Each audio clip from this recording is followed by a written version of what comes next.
Assalamualaikum warahmatullahi wabarakatuh.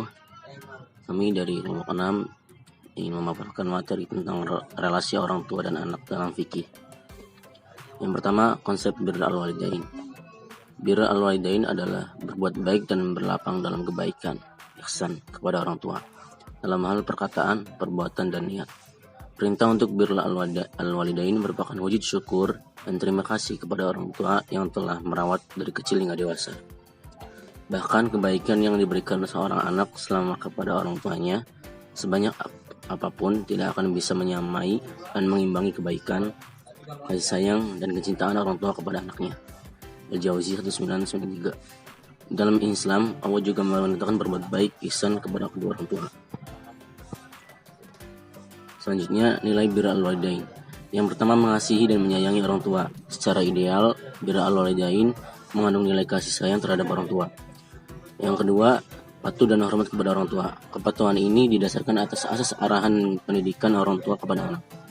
Yang ketiga, berbuat baik kepada orang tua. Berbuat baik kepada orang tua diwujudkan dengan tidak durhaka serta tidak berkata kasar kepada mereka. Yang terakhir, mengamalkan dan melestarikan tinggalan orang tua yang sudah meninggal dunia. Mengamalkan dan melestarikan tinggalan orang tua wujudnya sangat beragam.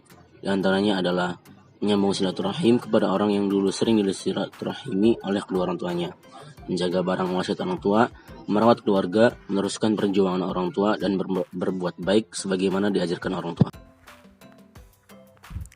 Yang selanjutnya yaitu dampak birrul walidain dalam hubungan anak dengan orang tua. Birrul walidain tidak berdiri sendiri dari anak kepada orang tua. Keduanya mempunyai relasi dua arah yang nantinya akan berpengaruh kepada interaksi anak dengan orang tua atau sebaliknya. Dampak tersebut dapat dilihat dari dimensi relasi, yaitu konten interaksi, kekhususan dan keunikan dalam hubungan, timbal balik dan saling melengkapi, kualitas dan multidimensi interaksi, frekuensi relatif dan pembentukan interaksi dan penetrasi. Relasi yang dekat dan lekat akan mempengaruhi relasi masa depan. Relasi anak dan orang tua dalam Islam.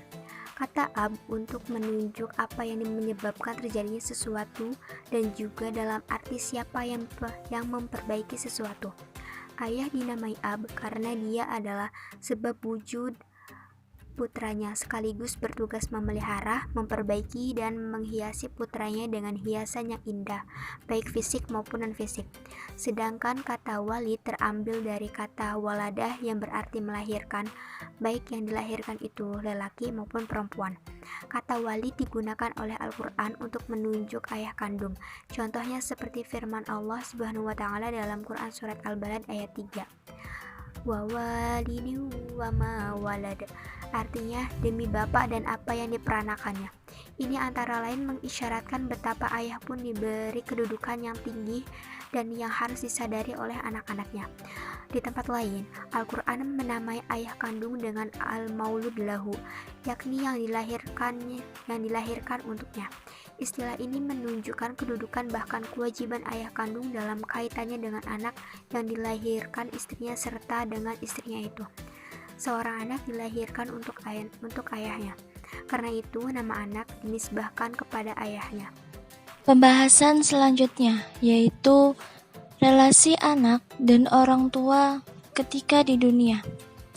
Hal ini merupakan hubungan yang terjalin antara orang tua dan anak ketika di dunia, yang mana adanya hak dan kewajiban yang harus dilaksanakan oleh masing-masing dari keduanya.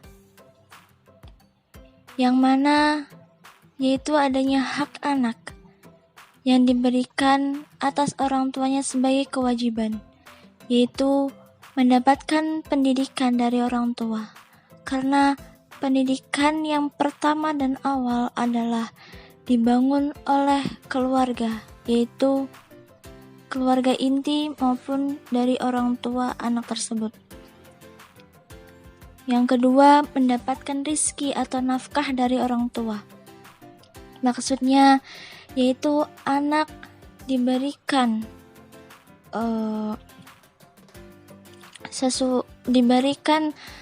sebuah tanggung jawab atas misalkan dalam pendidikannya, yaitu anak diberikan uang atau sebagai bukti pembayaran bahwa anak itu mendapatkan fasilitas dengan pendidikan ketika ia menempuh atau mempelajari ilmu pengetahuan yang ingin dicapainya. Kemudian mendapatkan warisan. Setiap anak atau orang yang ditinggalkan oleh orang yang meninggal dan memiliki wasiat untuk ditinggalkan bagi keluarganya, maka salah satunya seorang anak, laki-laki maupun perempuan, akan mendapatkan bagiannya. Selanjutnya, adanya kewajiban anak, yaitu atas orang tuanya, yang mana hal ini sebagai hak orang tua terhadap anak. Dalam Al-Quran pun dijelaskan pada Quran Surat Al-Isra ayat 23-24. A'udzu billahi minasyaitonir rajim. Bismillahirrahmanirrahim. Wa qadha rabbuka alla ta'budu illa iyyahu wa bil walidaini ihsana imma yablughanna 'indakal kibara ahaduhuma aw kilahuma fala taqul lahumā uffin wa la tanharhumā wa qul lahumā qawlan karīmā wahfidh lahumā janāha dhulli minar rahmati wa qur rabbirhamhumā kamā rabbayani shaghīra, yang artinya, dan Tuhanmu telah memerintahkan supaya kamu jangan menyembah selain Dia, dan hendaklah kamu berbuat baik pada ibu bapakmu dengan sebaik-baiknya. Jika salah seorang di antara keduanya atau kedua-duanya sampai berumur lanjut dalam pemeliharaanmu, maka sekali-kali janganlah kamu mengatakan kepada keduanya perkataan dan janganlah kamu membentak mereka, dan ucapkanlah kepada mereka perkataan yang mulia. Dan rendahkanlah dirimu terhadap mereka berdua dengan penuh kesayangan, dan ucapkanlah, wahai Tuhanku, kasihilah mereka keduanya sebagaimana mereka berdua telah mendidik aku waktu kecil. Dengan dasar tersebut dapat dikatakan bahwa berbuat baiklah kepada orang tua, dan adanya larangan berlaku kasar pada orang tua, serta menuruti perintah dengan bertutur kata yang baik dan penuh penghormatan, menghormati, menyayangi, dan mendoakan keduanya. Pembahasan selanjutnya yaitu relasi anak dan orang tua di akhirat kelak. Hal ini sebagai bentuk hubungan yang mana sebenarnya tidak seindah ketika hidup antara keduanya di dunia, yang mana adanya hak dan kewajiban juga. Bahkan ayat-ayat Al-Quran menjelaskan secara tegas bahwa kelak di akhirat keduanya tidak akan bisa saling membantu satu dengan lainnya. Meskipun bukan berarti kelak nanti di akhirat antara orang tua, anak, kerabat, dan lainnya tidak dapat berkumpul bersama seperti layaknya di dunia. Justru Al-Quran telah menjelaskan bahwa itu dapat saja terjadi.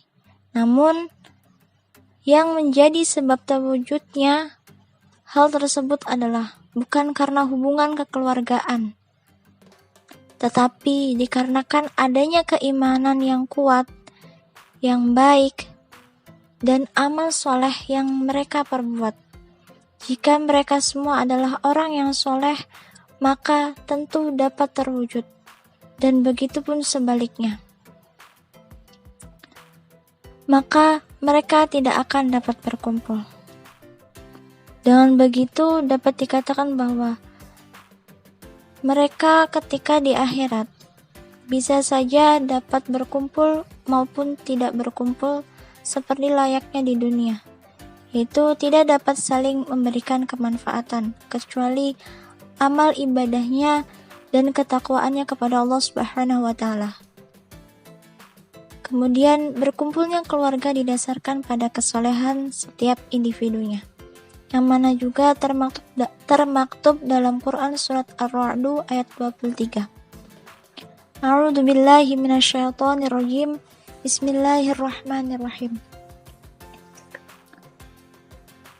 Jannatu 'adnin yadkhulunaha wa man salaha min abaihim wa azwajihim wa dhurriyyatihim wal malaikatu yadkhuluna 'alaihim min kulli bab. Yang artinya yaitu surga Aden yang mereka masuk ke dalamnya bersama-sama dengan orang-orang yang soleh dari bapak-bapaknya, istri-istrinya, dan anak cucunya. Sedang malaikat-malaikat masuk ke tempat-tempat mereka dari semua pintu. Pembahasan terakhir yaitu pola relasi orang tua dan anak serta pengaruhnya terhadap kepribadian anak.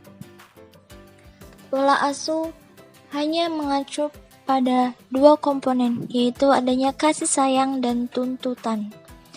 Kasih sayang sendiri yaitu orang tua memberikan dalam mengasuh anak akan mengarah pada pengembangan pribadi anak, kemampuan untuk merasa bahagia, mengekspresikan kasih sayang kepada orang lain, serta dapat memberikan rasa cinta, bangga terhadap dirinya. Di sisi lain, adanya tuntutan, yaitu cara orang tua mengarahkan anak untuk menuju kedewasaan dan menjadikannya sebagai manusia yang bertanggung jawab, disiplin, konsisten, dan memiliki pribadi yang baik serta positif. Berdasarkan yang saya jelaskan tadi, bahwa pola asuh dapat dibedakan menjadi 4 jenis, yaitu pola asuh otoriter, merupakan tipe pengasuhan dengan tuntutan yang tinggi, tidak fleksibel atau kaku, tidak responsif, mendesak anak mengikuti arahan-arahan orang tua, penerapan hukuman, dan menghargai kerja keras. Yang kedua, adanya pola asuh demokratis, merupakan jenis pengasuhan yang memberikan tuntutan kepada anak sekaligus responsif terhadap kemauan dan kehendak anak. Yang ketiga, ada pola asuh permisif yang merupakan jenis pengasuhan yang lebih mengedepankan kasih sayang tetapi tidak memberi batasan berupa tuntutan. Yang keempat, adanya pola asuh abai atau tidak peduli, merupakan jenis pengasuhan dengan kasih sayang dan tuntutan yang sangat sedikit atau rendah terhadap anak. Dari keempat jenis pola asuh di atas yang saya sebutkan, bahwa orang tua pasti memiliki kesepakatan bahwa pola asuh demokratislah yang lebih baik dan dapat diterapkan, yang mana cirinya orang tua memiliki suportif dan komunikatif. Orang tua menerapkan disiplin yang konsisten terhadap anaknya. Orang tua dapat mengawasi anaknya kapanpun dan dimanapun. Dan orang tua dapat membantu anaknya untuk mengembangkan kesadaran, pengekspresian, dan kontrol emosional. Terima kasih, sekian pembahasan dari kelompok kami. Kurang dan lebihnya mohon maaf. Wassalamualaikum warahmatullahi wabarakatuh.